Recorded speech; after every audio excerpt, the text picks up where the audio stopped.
اللہ الرحمن الرحیم نحمده ونصلی ونسلم علی رسولہ الکریم اما بعد ثم قسم هذه القدرة إلى المطلق والکامل سبق نمبر 57 ہے نور الانوار کا۔ یہاں سے مصنف رحمۃ اللہ علیہ جو قدرت مدار تکلیف ہے، جو پیچھے آپ نے قدرت کی دو قسمیں پڑھی ہیں، ایک قدرت حقیقی یا بنیادی قدرت جس کو توفیق الہی سے تعبیر کیا گیا تھا، اور دوسری قدرت جس کا معنی سلامت اسباب و اسباب، سلامت آلات و اسباب اور صحت اعضاء وغیرہ، یہ آپ نے قدرت کا دوسرا معنی پڑھا تھا۔ تو وہی امام نے کہا تھا انہی پر جو ہے جو تکلیف کا مدار ہے یا مدار تکلیف ہیں، وہ یہی قدرت کا دوسرا معنی ہے، اور یہ کسی بھی حکم سے مقدم ہوتا ہے۔ اب یہاں پر ہم اس قدرت کے دوسرے جو معنی ہم نے پڑھا تھا، اس کی دو قسمیں بیان کر رہے ہیں ملا جیون رحمۃ اللہ علیہ یہاں پر صاحب منار کے حوالے سے۔ تو دو قسمیں کون سی ہیں؟ نمبر ایک قدرت مطلقہ، نمبر دو قدرت کاملہ۔ قدرت مطلقہ کو آپ یہ بھی کہہ دیں کہ قدرت ممکنہ، اور دوسری قدرت کاملہ ہے، اس کو آپ قدرت میسرہ بھی کہہ سکتے ہیں۔ قدرت مطلقہ اور قدرت کاملہ۔ قدرت مطلقہ وہ ادنا درجے کی قدرت ہوتی ہے کہ جس کے ذریعے سے مکلف اپنے فرض کے ادا کرنے پر قادر ہو جاتا ہے، یعنی کچھ قدرت اس کو مل جاتی ہے۔ اور یہ ادنا درجے کی جو قدرت ہے، یہ ہر حکم کے ادائے واجب ہونے کے لیے، ہر حکم کے ادا واجب ہونے کے لیے یہ شرط ہے۔ قضا کے لیے ہے یا نہیں، وہ بات آگے آ رہی ہے۔ یعنی جب تک اتنی قدرت موجود نہ ہو قدرت مطلقہ کے درجے میں، ممکنہ کے درجے میں، تو مکلف پر کسی حکم کا ادا کرنا واجب نہیں ہوتا۔ اب وجوب ادا کے لیے اتنی قدرت کا موجود ہونا تو شرط ہے قدرت مطلقہ کا، تو باقی جو قدرت کا باقی حصہ ہوگا وہ ایک امر زائد شمار ہوگا پھر۔ اب یہاں پر یوں سمجھیں کہ ادنا قدرت کتنی ہوتی ہے جس کو قدرت مطلقہ ہم کہیں گے؟ مثلا اتنی ہے کہ ظہر کا اتنا سا وقت اس کو ملا ہے، باقی آخری اوقات میں اتنا سا وقت ملا ہے جس میں یہ صرف ظہر کی 4 رکعتیں پڑھنے کی گنجائش پا رہا ہے، تو ظہر کی ادا اس پر کیا ہو جائے گی؟ اتنے وقت کا ملنا، اس سے ظہر کی نماز اس پر ادا کرنا واجب ہو جائے گا، ادا کرنا۔ اب اگر اسے زائد وقت جو ہے وہ اس کو شرط میں داخل نہیں کیا جائے گا، یہاں پر زائد وقت کو داخل نہیں کیا جائے گا شرط کے طور پر۔ تو اس ادنا قدرت کا نام قدرت ممکنہ بھی ہوا اور قدرت مطلقہ بھی ہوا۔ اچھا، پھر ملا جیون رحمۃ اللہ علیہ یہاں پر صاحب منار پر گرفت فرما رہے ہیں، فرماتے ہیں کہ یہ جو قدرت کی دو قسمیں بنائی ہیں نا، مطلق اور کامل، تو اس طرح ان کو نہیں بنانی چاہیے تھی، کیونکہ ان کے درمیان میں کوئی تقابل صحیح معنوں میں موجود نہیں ہے۔ حالانکہ مقسم کی جو اقسام ہوتی ہیں ان قسموں کا آپس میں کیا ہوتا ہے؟ تقابل ہوتا ہے۔ اس کے بجائے اگر ماتن یوں کہتے مطلق اور مقید تو یہ زیادہ بہتر تھا، یا کامل اور قاصر تو یہ بھی زیادہ اچھا ہوتا، لیکن یہ جو انہوں نے مطلق اور کامل بنا دی ہیں، اس میں تقابل پورے درجے کا محسوس معلوم نہیں ہو رہا، تو یہ کچھ مناسب نہیں ہے۔ وَبِإِزْدِيَادِ لفظ ادنا افترقا۔ اچھا، اب یہاں پر یہ جو لفظ ہے، اس سے ایک اعتراض کا جواب دینا مقصد ہے۔ اعتراض یہ ہے کہ ایک مقسم ہوتا ہے جس کی آگے قسمیں بنائی جا رہی ہوتی ہیں، اور وہ قسمیں آپس میں قسیم ہوتی ہیں، اور اوپر کے لیے قسمیں اقسام ہوتی ہیں، اور اوپر والا جس کی تقسیم ہو رہی ہوتی ہے وہ مقسم ہوتا ہے۔ مقسم یہاں پر جو ہے وہ کون سی قدرت ہے؟ تو مقسم سے مراد وہ قدرت جس کے ذریعے سے مکلف اپنا فرض ادا کرنے پر قادر ہوتا ہے۔ تو اس کی آگے آپ نے قسمیں بنا دی مطلق اور کامل، اور مطلق کا مطلب بھی یہی بتا دیا کہ مطلق وہ قدرت ہے کہ جس کے ذریعے سے مکلف فرض ادا کرنے پر قادر ہوتا ہے۔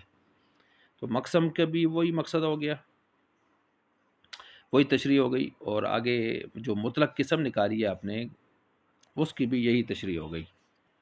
ہاں، کامل کی تشریح ہو رہے، تو اب یہاں پر خلاصہ کیا نکلا؟ خلاصہ تو پھر یہ بنا کہ یہ تو انقسام الشیء الی نفسہ و الی غیرہ لازم آ گئی۔ کیا مطلب؟ وہ جو مقسم جس کا مطلب آپ نے بیان کیا، مطلق وہ جو اوپر قدرت تھی مقسم، وہ کہ جس کے ذریعے سے مکلف اپنا فرض ادا کرنے پر قادر ہوتا ہے، وہی تشریح آپ نے اٹھائی اور آگے دو قسموں میں مطلق اور کامل بنا کر مطلق کی تشریح بھی آپ نے وہی کر دی۔ تو اس کو کہتے ہیں انقسام الشیء الی نفسہ و الی غیرہ۔ ایک شے کی تقسیم اپنے ہی نفس کی طرف ہو گئی اور غیر کی طرف ہو گئی۔ غیر سے مراد وہ کامل لے لے، اور اپنے سے مراد اپنی ہی طرف ہو گئی، اس سے مراد مطلق لے لیں، کیونکہ مطلق اور جو قسم ہے اور اوپر جو مقسم ہے ان کا مقصد تشریح ایک ہی ہے۔ اس کا جواب مصنف رحمۃ اللہ علیہ فرماتے ہیں کہ اس طرح کی صورتوں میں ہم تغایر اعتباری نکال لیتے ہیں۔ تغایر اعتباری یہاں کیا نکالا ہے؟ تو وہ یہ نکالا ہے کہ مقسم میں نفس قدرت مراد لے لیں، اور جو قسم ہے نا مطلق قدرت، اس کے اندر آپ لفظ ادنا بڑھا دیں، تو ادنا کے لفظ سے تغایر اعتباری ہو جائے گا، تغایر ہو جائے گا کسی درجے میں، ٹھیک ہے؟ یہ لفظ ادنا بڑھا دیں تو خلاصہ کیا نکلے گا؟ مقصد میں وہ نفس قدرت جس کے ذریعے سے وہ مکلف اپنے فرض ادا کرنے پر قادر ہوتا ہے، اور قسم میں جب آئیں گے مطلق میں تو اس میں مطلب ہوگا وہ ادنا سی قدرت، وہ تھوڑی سی قدرت کہ جس کے ذریعے سے مکلف اپنا فرض ادا کرنے پر قادر ہو جاتا ہے۔ تو اب یہ ٹھیک ہو گیا۔ وہو شرط فی ادائی کل امر، اس سے یہ بتا رہے ہیں مصنف رحمۃ اللہ علیہ، مطلب ملجیون یہ بتا رہے ہیں کہ یہ جو یہاں پر قدرت کی ہم نے قسم بنائی ہوئی ہے نا مطلق قدرت، تو یہ ہر امر کے وجوب ادا کے لیے اس کو شرط قرار دی ہے۔ قضاء کے لیے اس مطلقاً والی یہ جو قدرت ہے یہ شرط نہیں ہے۔ قضاء کے لیے مطلقاً یہ قدرت شرط نہیں ہے۔ کس کے لیے ہے؟ ہر امر کے ادا کے لیے، وجوب ادا کے لیے۔ پھر آگے اس کی تشریح آپ یوں سمجھ لیں کہ مکلف سے اگر فعل مطلوب ہے، یعنی فعل مطلوب ہونے کا مطلب یہ ہے کہ وہ جو فوت شدہ نماز ہے اس کی قضا کرانا مطلوب ہے، تو قدرت ممکنہ قضا کے لیے بھی شرط بنائی جا سکتی ہے، اور کیونکہ بغیر قدرت کے تو فعل طلب کرنا جائز ہی نہیں ہوتا، تو اس لیے اگر فوت شدہ نماز اس سے قضا کروانا مقصود ہے، مطلوب ہے، تو پھر قدرت ممکنہ کو ہم قضا کے لیے بھی کیا بنائیں گے؟ شرط۔ لیکن اگر مکلف سے فعل مطلوب نہیں ہے، یعنی فوت شدہ نماز کی قضا کروانا مطلوب نہیں ہے، بلکہ مطلوب اس کے علاوہ ہے۔ مطلوب اس کے علاوہ کیا ہے؟ کہ جس شخص پر اگر نمازیں فوت ہوئی ہیں، ٹھیک ہے، وہ اپنے کسی وارث کو یہ وصیت کرے کہ میرے مرنے کے بعد میری نمازوں کا فدیہ آپ نے دینا ہے، تو اگر وہ وصیت نہیں کرے گا تو کیا ہوگا؟ گناہ گار ہوگا۔ تو ایسی صورت میں پھر یہ قدرت ممکنہ اس کے لیے شرط نہیں ہوگی، کیونکہ جس شخص پر اگر 1000 نمازیں اس سے بھی زیادہ اگر قضا ہیں تو اس کو آخری وقت میں یہ کہا جاتا ہے کہ آپ پر یہ نمازیں فرض ہیں، حالانکہ اس وقت ان نمازوں کے قضا کرنے پر وہ قادر نہیں ہوتا، کیونکہ اتنی نمازیں وہ پورا وقت بھی پڑھتا رہے تو نہیں ادا کر سکتا، تو آخری وقت میں کیسے ادا کرے گا؟ تو کیسے یہ پھر ہم اس کے لیے شرط قرار دیں؟ تو اس لیے وہ فدیہ پر بات ہوگی۔ تو اب خلاصہ یہی ہو گیا کہ جب فدیہ دینے کی وصیت کرانا یا عدم وصیت کی صورت میں گناہ لازم ہونا یہ مطلوب ہو، تو پھر قضا کے لیے قدرت ممکنہ شرط بنتی نہیں ہے۔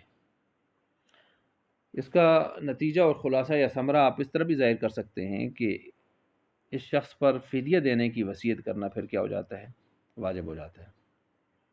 اگر فدیہ دینے کی وصیت نہیں کرے گا اور نمازیں اس پر موجود ہیں اور اس کو موقع بھی ملا تھا کسی درجے میں چاہے اشارہ سے ادا کرنے کا، تو پھر یہ گناہ گار ہو سکتا ہے اور روز قیامت اس کا مواخذہ بھی ہو سکتا ہے۔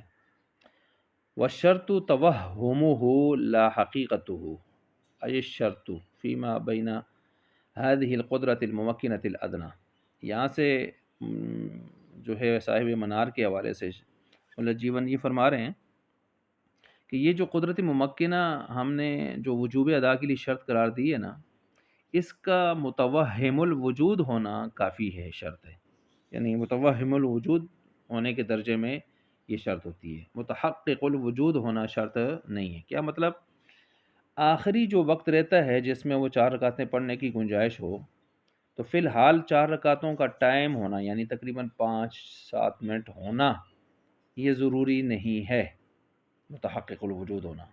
متوہم الوجود ہونا کیا مطلب ہے؟ 1 2 3 منٹ بھی رہتے ہیں تو ہم یہ کہیں گے کہ گویا قدرت ممکنہ پائی گئی، حالانکہ 1 2 3 منٹ میں وہ مشکل ہے کہ وہ ادا کر سکے، لیکن پھر بھی متوہم ہونا بھی یہ کافی ہے۔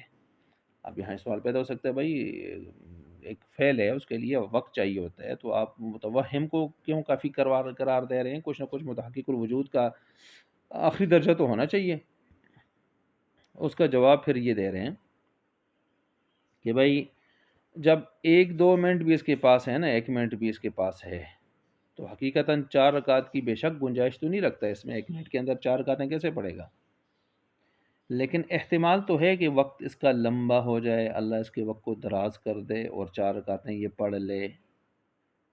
تو یہ کیا بات ہوئی؟ تو کہتے ہیں ہم اس طرح کی مثالیں آگے پیش کر رہے ہیں کہ خارق عادت ایسے ہوا کہ وقت لمبا ہو گیا اور اس کے اندر عبادت کی گئی اور یہ وقت کو لوٹایا گیا فلاں جو بھی، تو ایسے ممکن ہے جب کسی درجے میں امکان اگرچہ خارق عادت کے طور پر ہے، خارق عادت کے طور پر ہے، لیکن کچھ امکان بھی اگر پائے جا رہے ہیں تو ہم آخری درجے میں بھی متوہم الوجود ہونے کے ساتھ اس کو لازم کر دیں گے۔ متحقق الوجود ہونا اس وقت کا یعنی پورے 4 5 6 7 منٹ ہونے ضروری نہیں ہے، 1 آدھ منٹ 1 2 منٹ بھی اگر ہوئے تو شاید کہ اللہ وقت لمبا کر دیں، اس کے لیے وقت مل جائے اس کو، تو اس شاید کے درجے کو سامنے رکھتے ہوئے اس پر ہم اس عمل کو فعل کو لازم کر دیں گے۔